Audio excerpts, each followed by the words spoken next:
নমস্কাৰ good evening সকলোকে স্বাগতম জনালো মন্টু ডিফেন্স আসামলৈ এটা বহুতে ভাল খবৰ লৈ আহিছো ৰেলৱে বিভাগত পুনৰ নতুনকৈ বৃহৎ ভেকেন্সি মুকলি কৰা হৈছে যদিহে আপোনালোকে ৰেলৱে বিভাগত চাকৰি কৰিম বুলি ভাবিছে তেতিয়াহলে পুনৰ নতুনকৈ ৰেলৱে বিভাগত পদ মুকলি কৰা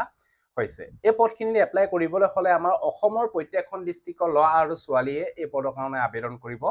পাৰিব আবেদন কৰিবলৈ হলে এডুকেশন কোৱালিফিকেশনস কিমান লাগিব বয়সৰ সময়সীমা কিমানৰ পৰা কিমানলৈকে দিয়া হৈছে টোটাল কিমান ভেকেন্সি মুকলি কৰা হৈছে কেতিয়া পৰা এপ্লাই হ'ব সকলো তথ্য মই আপোনালোকক ভিডিঅ'ৰ জৰিয়তে ফুল ডিটেইলছ সহকাৰে আপোনালোকক জনাবলৈ বিচাৰিছো সো ভিডিঅ'টো সম্পূৰ্ণৰূপে চাই থাকিব আৰু যদিহে আপোনালোকে আমাৰ চেনেললৈ প্ৰথমবাৰ কাৰণে আহিছে তেতিয়াহলে চেনেলটো সাবস্ক্ৰাইব কৰি ল'ব আৰু যদি আপোনালোকে ফেসবুকত চাই আছে তেতিয়াহলে আপোনালোকে ফলো কৰি ল'ব ভিডিঅ'ৰ ডেসক্ৰিপচনত ৰেলৱে ফালৰ পৰা যি অফিচিয়েল নটিফিকেশন জাৰি কৰা হৈছে তাৰে তথ্যসমূহ ভিডিঅ' ডেসক্ৰিপচনত দিয়া আছে আমাৰ অফিচিয়েল ৱেবছাইটত ভিজিট কৰিব indiajobsupdate.com অফিচিয়েল ৱেবছাইটত ভিজিট কৰি সকলো তথ্য আপোনালোকে নিজে চেক কৰিব পাৰিব এতিয়া মই আপোনালোকক ভিডিঅ'ৰ জৰিয়তে সকলো তথ্য আপোনালোকক ষ্টেপ বাই ষ্টেপ জনাবলৈ বিচাৰিছো সো ভিডিঅ'টো সম্পূৰ্ণৰূপে চাই থাকিব RRB department name RRB railway recruitment board RRB ফালৰ পৰা এখিনি ভেকেন্সি মুকলি কৰা হৈছে এপ্লাই প্ৰসেস অনলাইন মাধ্যমত এই পদৰ কাৰণে আবেদন কৰিব লাগিব এপ্লাই লাষ্ট ডেট হৈছে 29 জুলাই 2026 29 জুলাই লৈকে এই পদৰ কাৰণে আপোনালোকে আবেদন কৰিব পাৰিব এপ্লাই কৰা সময়সীমা পাই এক মাহ দিয়া হৈছে 29 জুলাই লৈকে এই পদৰ কাৰণে আবেদন কৰিব পাৰিব জব লোকেশনস অল ইন্ডিয়া ক্যান্ডিডেটে এই পদৰ কাৰণে আবেদন কৰিব পাৰিব টোটাল ভেকেন্সি মুকলি কৰা হৈছে 6565 টা ভেকেন্সি মুকলি কৰা হৈছে 565 টা ভেকেন্সি মুকলি কৰা হৈছে পোষ্ট নেম টেকনিচিয়ানৰ কাৰণে এখিনি ভেকেন্সি মুকলি কৰা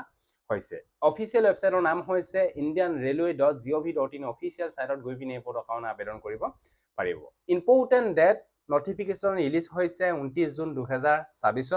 এপ্লিকেশন স্টাৰ্ট হৈছে আজিৰ পৰা 30 জুন 2026 আজিৰ পৰা এপ্লাই স্টাৰ্ট হৈছে আৰু এপ্লাই লাষ্ট হৈছে 29 জুলাই 2026 লৈকে এই পদৰ কাৰণে আবেদন কৰিব পাৰিব আৰু আবেদন কৰোতে যদি আপোনালোকৰ এপ্লিকেশন ফৰ্মখন যদি কিবা ভুল হয় তাৰে শুধৰণি কৰিব পাৰিব 1 আগষ্টৰ পৰা 10 আগষ্ট 2026 ৰ ভিতৰত এখিনি তথ্য আপোনালোকে গম পালে তাৰপা নেক্সট হৈছে আৰআৰবি টেকনিচিয়ান ৰিক্ৰুটমেন্ট 2026 ৰ এজ লিমিট ইয়াতে যিখিনি আপোনালোকৰ আৰআৰবি টেকনিচিয়ান গ্ৰেড 1 সিগনেলৰ ভেকেন্সি আছে তাতে এপ্লাই কৰিবলৈ হলে আপোনালোকৰ বয়সৰ সময়সীমা 18 বছৰ হ'ব লাগিব মিনিমাম ম্যাক্সিমাম 33 বছৰলৈকে আপোনালোকে আবেদন কৰিব পাৰিব আৰআৰবি টেকনিচিয়ান গ্ৰেড 1 সিগনেলৰ কাৰণে তাৰপা নেক্সট টেকনিচিয়ান গ্ৰেড 3 কাৰণে মিনিমাম এজ 18 বছৰ হ'ব লাগিব ম্যাক্সিমাম এজ 30 বছৰলৈকে এই পদৰ কাৰণে আবেদন কৰিব পাৰিব আৰু লগতে বয়সৰ সময়সীমা দিয়া হৈছে এসটি এসটি সকলৰ কাৰণে 5 বছৰ আৰু ওবিসি এমওবিসি বিলাকৰ কাৰণে দিয়া হৈছে 3 বছৰ এজ ইলেকশন তাৰপা নেক্সট আৰআৰবি টেকনিচিয়ানৰ ভেকেন্সি ডিটেইলছ টোটাল ভেকেন্সি মুকলি কৰা হৈছে 6565 টা ভেকেন্সি তাৰে টেকনিচিয়ান গ্ৰেড 1 সিগনেলৰ কাৰণে আছে 323 টা ভেকেন্সি আৰু টেকনিচিয়ান গ্ৰেড 3 কাৰণে ভেকেন্সি আছে 6242 টা ভেকেন্সি টোটাল 6565 টা ভেকেন্সি মুকলি কৰা হৈছে এপ্লাই কৰিবলৈ হলে এটা এপ্লিকেশন ফিস কাটিব লাগিব ইউআৰ ওবিসি ডব্লিউএস বিলাকে 500 रुपीस পেমেন্ট কাটিব লাগিব বাকি এসসি এসটি ফেমিলি বিলাকে 250 रुपीस পেমেন্ট কাটিব লাগিব পেমেন্ট মোড অনলাইন মাধ্যমত এই পদৰ কাৰণে পেমেন্ট কাটিব লাগিব তাৰপা নেক্সট হৈছে আৰআৰবি টেকনিচিয়ান এডুকেশন কোৱালিফিকেশন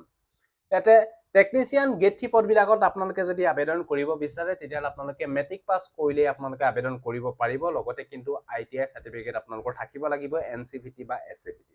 আৰু যদি মেট্ৰিক পাস কৰি যদি আপোনালোকে এপ্ৰেন্টিছ যদি আপোনালোকে কৰিছিলে তেতিয়া আপোনালোকে এই পদৰ কাৰণে আবেদন কৰিব পাৰিব টেকনিচিয়ান গ্ৰেড 3 পদ বিলাকত আৰু টেকনিচিয়ান গ্ৰেড 1 সিগনেলৰ কাৰণে এপ্লাই কৰিবলৈ হলে আপোনালোকৰ ব্যাচেলাৰ ডিগ্ৰী হ'ব লাগিব লগতে সায়েন্স সিস্টেমৰ পৰা আপোনালোকৰ সায়েন্স সিস্টেম হ'ব লাগিব ইঞ্জিনিয়াৰিং বা টেকনলজি এটো বিষয় আপোনালোকে গম পালে যদি এপ্লাই কৰিব বিচাৰে ফুল নটিফিকেশনত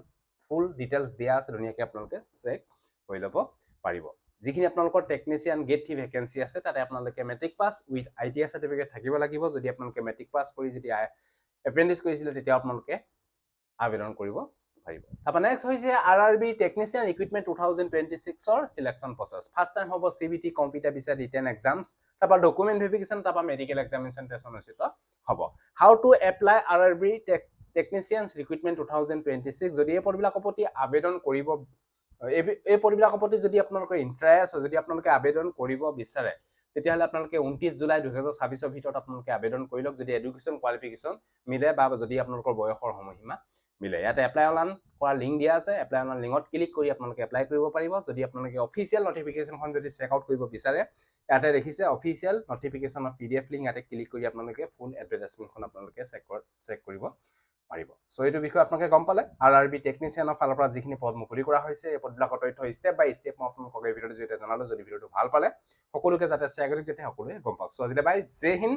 বন্দে মাতৰম, জয় অসম, ধন্যবাদ।